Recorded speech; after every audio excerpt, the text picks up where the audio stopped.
Señoras y señores, ¿quién mejor para darnos esta suerte de cátedra miércoles a miércoles que el Premio Nacional de Ciencias, el astrónomo don José Massa? ¡Sube la música! ¡Fuerte el aplauso! ¿Cómo está usted? Muy bien. Muy bienvenido, qué placer tenerlo nuevamente por acá y para hablar Gracias. de algo tan interesante y que partió, digamos, prácticamente un día como hoy, Exactamente. cuando este cosmonauta, como le dicen los rusos, de metros 60, un poquito menos, incluso se Sí. metió en esta suerte de lavadora, una cosa de 2 metros, y partió para allá el señor Yuri Gagarin. Sí. Antes de entrar a las especificidades técnicas y cómo fue esto, porque incluso tenemos la cuña cuando anuncian la partida de este cohete, ¿no? Como decía un abuelo mío, el cohete. ¿Cuáles eran las motivaciones que habían atrás de los científicos rusos, de los que manejaban la estación espacial de aquel momento, muy incipiente, imagino yo, de enviar un hombre a la Luna, al espacio? ¿Era un interés genuino simplemente por saber qué había más allá o ya estaba el germen de la competencia de llegar antes que los gringos? ¿Cómo se fraguó todo esto? Bueno, yo creo que hubo un interés de la Unión Soviética en esa época de mostrar que ellos tenían tecnología que era top, era de lo mejor del mundo. Ajá. Incluso, según dicen, ¿Ya? esto se fragua mucho antes en la parte militar, Ajá. cuando los norteamericanos desarrollan la bomba atómica que tristemente la probaron en Japón, 2 bombas atómicas Sí, en el claro. año 45. Así es. Entonces el asunto era poner la bomba en un cohete que pudiera tener un largo alcance. Perfecto. Los rusos al poco tiempo, un poco copiando, un poco desarrollando, tienen gente de muy buen nivel, Ajá. también hicieron una bomba atómica. Pero dicen que la bomba atómica rusa era más grande. En términos de tamaño. De tamaño, era Ajá. más pesada. ¿Ya? Entonces tuvieron que desarrollar cohetes impulsores, como cohetes balísticos, Ajá. para poder, entre comillas, defenderse o amenazar a los Estados Unidos, que eran de más envergadura. Perfecto. Y entonces, como una manera de demostrar que esos cohetes, que ellos lo habían desarrollado para poder tener bombas atómicas, como cabezas atómicas en los cohetes, Ajá. lo agarraron y lo lanzaron al espacio.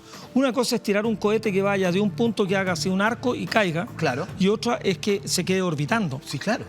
En el año 57, el 4 de octubre, ¿Ya? tiraron un cohete con el Sputnik 1. Claro.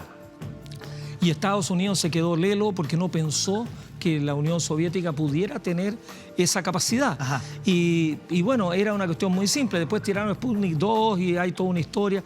Pusieron una perrita, que era una perra callejera que encontraron en Moscú, y la adiestraron un poco a la pobrecita. La perra y- laica, ¿no? La perra laica. Claro. Una perra pequeñita. Claro. Y bueno, resistió por lo menos la salida al espacio. Ajá.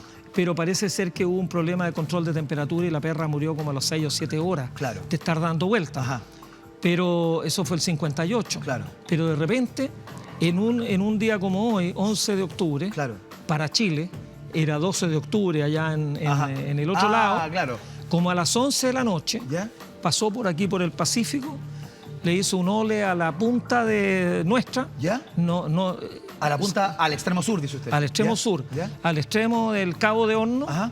dio la vuelta ahí, cruzó el Atlántico, cruzó por el África y llegó finalmente como a 300 kilómetros de Moscú. Salió de Baikonur, ¿Ya? que está, bueno, cerca ahí de, bueno, no cerca de Mongolia, pero ¿Ya? y de ahí cruza todo el Asia, sale por el Pacífico Norte, digamos, Ajá. más arriba de Japón, y cruza el Pacífico en diagonal, hace un ole. Eran como las 11:30 de la noche ¿Ya? del día 11 de abril, cuando Yuri Gagarin pasó por aquí. Ya era el 12 de abril. Despega el 12 de abril, ¿Ya? pero en el Pacífico hay una línea que es la línea del cambio de fecha. Sí. Que si uno cruza esa línea, hay un día aquí y hay un día menos día en el otro al lado. otro lado, claro. Bueno, entonces cruzó el 12 de abril, Ajá. al cruzarla quedó en el 11 En de el abril, 11, claro. pero ya era casi el fin del día. Claro. Y da la vuelta y aterriza cerca de Moscú. Y bueno, y la historia de Gagarin es muy, muy bonita porque lo eligieron con pinza a Gagarin Sí. con varias razones. ¿Le parece si las entregamos antes, o sea, después de recordar lo que fue el lanzamiento, ¿no? Ya. Cuando sale No, este estupendo. cohete con Gagarin ahí arriba, Ya, yendo pues. a cumplir con esta misión que de alguna manera ponía a la Unión Soviética de aquel entonces en la punta de la carrera espacial? Escuchemos cómo lo vivieron los rusos y tengo la impresión que este es el relato como de las radios locales. A ver, Ya. escuchemos. Кетр, я Заря-1, зажигание. Понял, дается зажигание.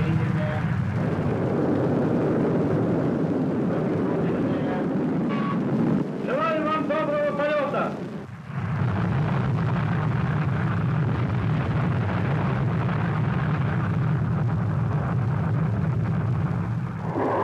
Поехали! 9 часов 7 минут по московскому времени я услышал свист и все нарастающий гул.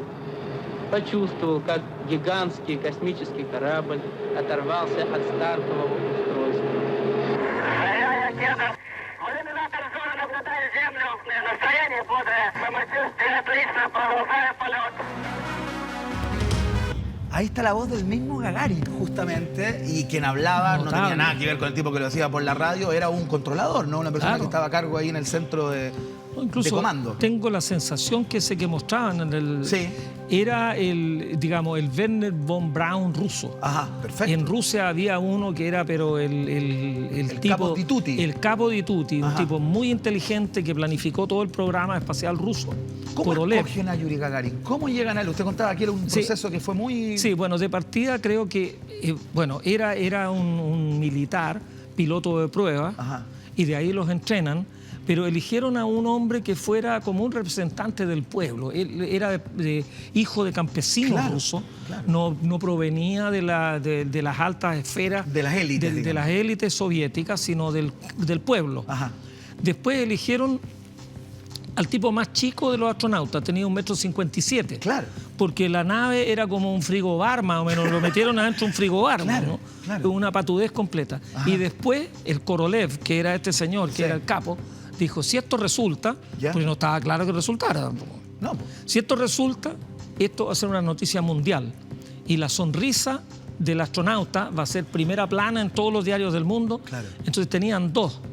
Según dicen las malas lenguas, el otro, Ya. que no recuerdo el nombre, Ajá.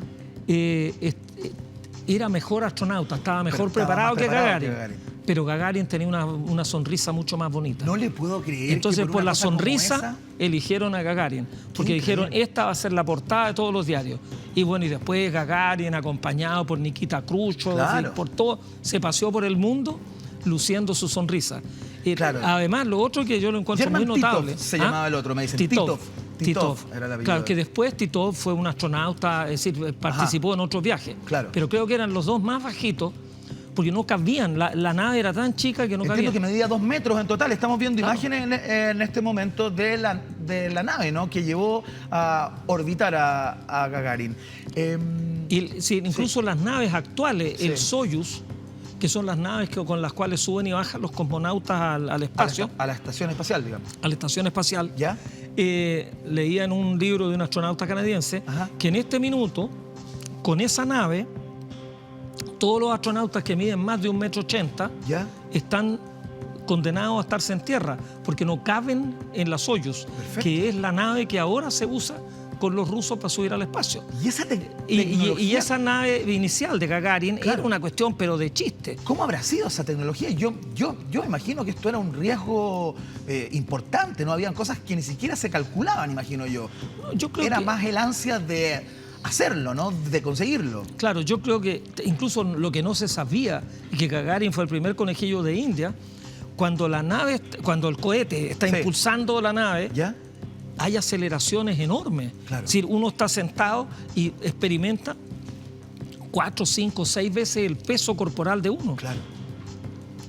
¿Cómo va a resistir el cuerpo de uno a una aceleración de 5G o de 6G, no sé hasta cuánto llegarían Ajá. en el caso de Gagarin? Claro. Podría haberse muerto, podrían haberse los órganos internos experimentado una catástrofe total y se podría haber muerto por la aceleración tan brusca. Oiga, don José, ¿y en Estados Unidos qué es lo que pasaba al mismo tiempo? ¿Había conciencia? ¿Ya se estaban haciendo los primeros trabajos como para poder competirle a los rusos en este sentido? Porque lo que yo sé, por ejemplo, es que en ese momento, en los Estados Unidos, la canción que sonaba o la que estaba en el primer lugar en el ranking Billboard era precisamente esta. Mire, estuvimos viendo qué es lo que pasaba en los Estados Unidos al mismo tiempo mientras Gagarin se pegaba esta hazaña, ¿no? Es justamente Surrender. Elvis Presley ya estaba dejando la tendalada allá en los Estados Unidos y campeaba en los rankings con esta canción mientras Yuri Gagarin daba vuelta, orbitaba el planeta Tierra. ¿Qué estaba pasando con los gringos? Ya había llegado Kennedy, ya estaba Kennedy instalado. Yo creo que los norteamericanos no pensaron que los rusos iban a dar el paso primero. Ellos tenían un programa, y un programa que estaba más o menos esbozado, pero con el primer golpe que le pegaron los rusos fue el Sputnik. Claro. Después los americanos, como 6 meses más tarde, lanzaron un cohete que se pifió absolutamente, que era el Vanguard, ¿no? No le puedo creer. Que así subió y explotó y cayó al suelo, ¿no? Perfecto. Y entonces fue una humillación doble. Bueno, al mes siguiente pusieron otro y ese ya sí resultó. Y después cuando Gagarin hace esto, los americanos que estaban a punto de, pero atrasados, como 6 meses más tarde lanzaron a uno en un vuelo suborbital y cayó en el mar. Pero no entró en órbita. Ya. Y entonces ya por lo menos, bueno, no era un empate, pero por lo menos no era una pérdida tan... Y después lanzaron a uno que dio 3 vueltas a la Tierra. Y ahí ya, uno era John Glenn y el otro era Alan Shepard. Son los 2 primeros astronautas norteamericanos. Perfecto. ¿Y esto fue poco tiempo después de que...? Bueno, dentro del año siguiente, a fines del 61, ya los americanos... Y ahí está el famoso discurso del presidente Kennedy. Claro. Que dice, vamos a poner un hombre en la Luna, no porque sea fácil, sino porque es muy difícil. Y es muy difícil y se necesita toda la entrega y toda la capacidad del pueblo norteamericano para poder llevar a cabo esta hazaña. Claro. Y ese discurso yo lo encuentro extraordinario porque Estados Unidos con eso, logra una supremacía en electrónica, en control, que la tiene hasta el día de hoy. Claro. La mejor inversión que ha hecho los Estados Unidos, la mejor inversión fue la inversión hecha en desarrollar el programa espacial. Claro. Todo el Silicon Valley, la Microsoft, la Apple, la Hewlett Packard, todas las empresas de alta tecnología brotan del interés del presidente Kennedy, que el Congreso respaldó, y además con la muerte trágica del presidente Kennedy en el año 63, entonces el Congreso aún se aferra más a la idea y nadie pudo echar para atrás este sueño de Kennedy. Y efectivamente lo cumplieron porque en julio del 69 pisaron 2 hombres la Luna. Ya entonces, vamos a llegar ahí. Tiene un desarrollo. Pero la verdad es que la hazaña de... el otro detalle que yo lo encuentro genial. Mi hijo menor va a cumplir en unos días más 29 años y a mí me sigue pareciendo un niño. Claro. Yuri Gagarin tenía 27 años. 27 años. Claro, yo tenía 10 años o algo así cuando dio la vuelta y me parecía, bueno, un hombre, un milico ruso. Claro. Pero tenía 27 años. ¿Usted tiene algún recuerdo de ese... Un poco más que un niño. No. Ese momento yo estaba interno en el Barros Arana. ¿Ya? Y no me acuerdo de haber escuchado nunca, eso era un día miércoles, cuando Gagarin pasó por aquí y al día siguiente... No sé si se supo en Chile inmediatamente o qué, pero nunca ni los profes ni nada. Nadie les comentó. Yo creo que en esa época algunos estaban más preocupados en enseñarle la Revolución Francesa que de contarle lo que estaba pasando ahí. Claro. La enseñanza tenía un plan estricto y a uno le contaban. A mí en castellano me enseñaban las coplas de Jorge Manrique, que las escribió antes de que llegara Colón a América. Estaban escritas en 1482, 1483. Escribe las coplas Jorge Manrique y esas me las machacaban a mí en ese momento en que Gagarin andaba dando una vuelta por ahí. ¿Sabe qué pasaba también acá en Chile, que es muy bonito de recordar? La Universidad Católica fue campeona del torneo de fútbol local. Del torneo chileno, la Católica salió campeona ese año 61. Estaba pasando eso, que es una cosa curiosa desde algún lugar también. Y fue el accidente tan bullado en aquel momento de los jugadores de fútbol de Green Cross. ¿Se acuerda en este avión los nevados que... de Longaví? Exactamente. Un avión LAN que se desvió y chocó contra el cerro. Ocurrió también aquel año. Sí. Ahí, ¿qué es lo que pasó con la carrera espacial? Yo me acuerdo, y tenemos imágenes también para dar cuenta de ello, de cómo la propaganda soviética en aquel momento sacaba afiches por todos lados como para dar cuenta de esta hazaña increíble, ¿no? Hay un tipo particular de diseño, de letra, de fuentes, digamos, que se inventaron a raíz justamente de lo que fue la partida de Gagarin, ¿no? Estamos viendo justamente cómo el gobierno ruso, en aquel momento de Unión Soviética, trataba de ensalzar todo esto porque parecían estar en una obcecación personal para aniquilar a sus rivales directos, que eran los gringos, ¿no? Entonces tenían que amplificar lo más que pudieran todo esto, y se inventó esto que es súper bonito, que se veían a niños rusos ahí subidos en cohetes y todo el cuento. No, yo creo que en realidad, por una parte, sí, la competencia rusa o soviético-norteamericana era muy efectiva, pero también yo creo que la Unión Soviética necesitaba una épica, necesitaba algo que los uniera. Entonces, si uno de ellos había ido al espacio, el primer hombre en la historia, desde el comienzo de los tiempos, en desprenderse de la gravedad, el primero que flotó en el aire y estuvo casi 1 hora y media dando vuelta en torno a la Tierra, era uno nacido ahí, era un ruso. Entonces, eso yo creo que los unía como pueblo tras una epopeya.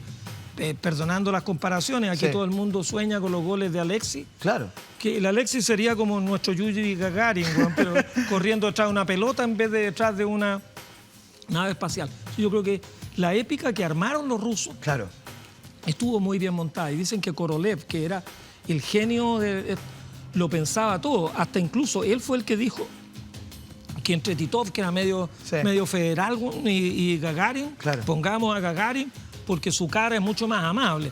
No queremos... Es decir, tú ves que en todas las películas norteamericanas los rusos son grandes y tienen una cara feroz y están un poquitito como con olor a trago, ¿no? Ese es el ruso típico. Claro, claro, como para que entre un ruso ahí uno ya se pone... Pero que entre un ruso bajito, como medio insignificante físicamente, que no te amenaza. Más empático de alguna manera. Y que es muy sonriente.